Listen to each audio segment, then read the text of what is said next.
Ils ont eu donc des Congolais par la corruption, ceci, cela. Ils l'ont fait marier à la sœur de James, à une Tutsi, directement. Il a abandonné sa femme à Kinshasa. Il a abandonné sa femme à Kinshasa avec les enfants. Vous voyez encore le problème avec les Congolais. C'est grave.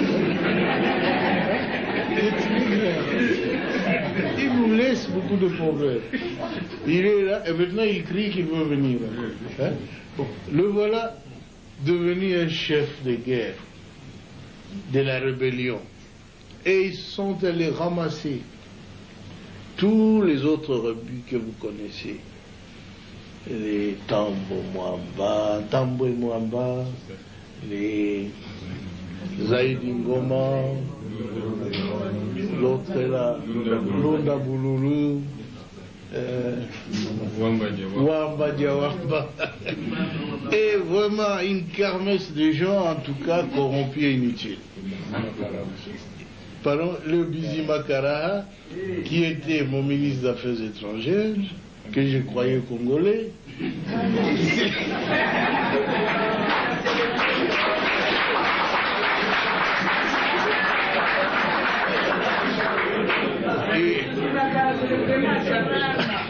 à ma très grande surprise, quand j'avais demandé à cette armée de se retirer, et avait déjà fermé des valises, ils disent, leur armée se retire, ils se sentent en insécurité. Je dis, mais non, votre armée reste. C'est l'armée rwandaise qui se retire. C'est pas la vôtre. Mais ils ont disparu. Et j'ai compris qu'ils n'étaient pas congolais alors.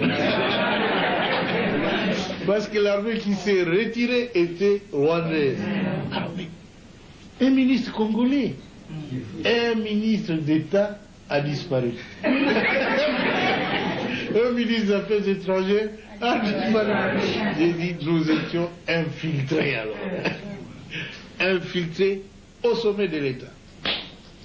Alors ainsi on aura pu découvrir des documents où Kagame dirigeait ces gens-là, où il complotait pour que les Tutsis prennent la tête de ce grand pays qui n'est pas le leur. Alors ça en est trop, hein. Ce pays ne leur appartient pas. Ils veulent en prendre la tête. Quoi? Mais c'est pas possible, ça a été très grave. On a vu tout ça. Si seulement on avait su avant, ça aurait été bien. Mais le conflit a éclaté après. Ils tentent le conflit, ceux qui n'ont pas pu réussir avec le coup d'État, qui avait échoué le 2 août. Et maintenant, je le vois en train d'échouer encore. Notre peuple se défend. Je suis très heureux que vous tous ayez pris conscience de la gravité de la situation pour nous mettre tous ensemble, tous les partis politiques confondus, chez nous. Tous les Congolais se sont mis ensemble derrière le gouvernement. Ils m'ont soutenu, je dois l'avouer très sincèrement. Et je ne sais même pas ce que je ferai pour les rendre ce qu'il faut.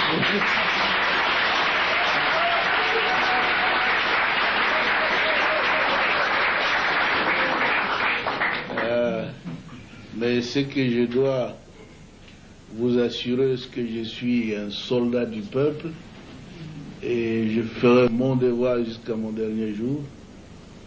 Je veux que mon pays soit totalement libre et en tout cas un pays moderne qui se développe, où sur le plan social, nos villages doivent être transformés. Parce que tout le monde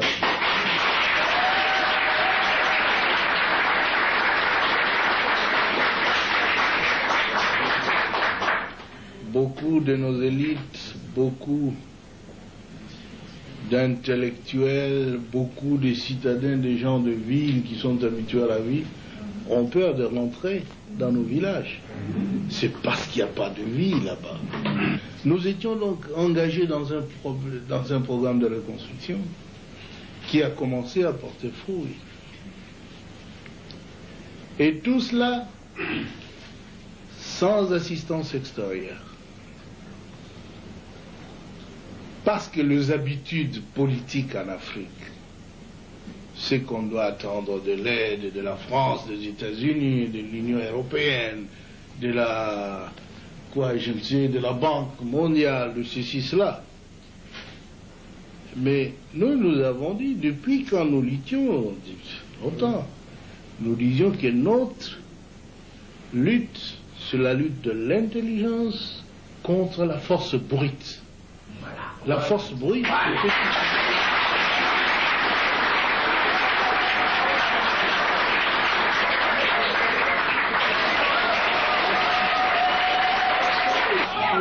Nous disions alors dans un des congrès au Maquis où il a participé en 1976 que parce que nous avons tout dans notre pays, nous ne pouvons même pas aller demander de l'assistance dehors.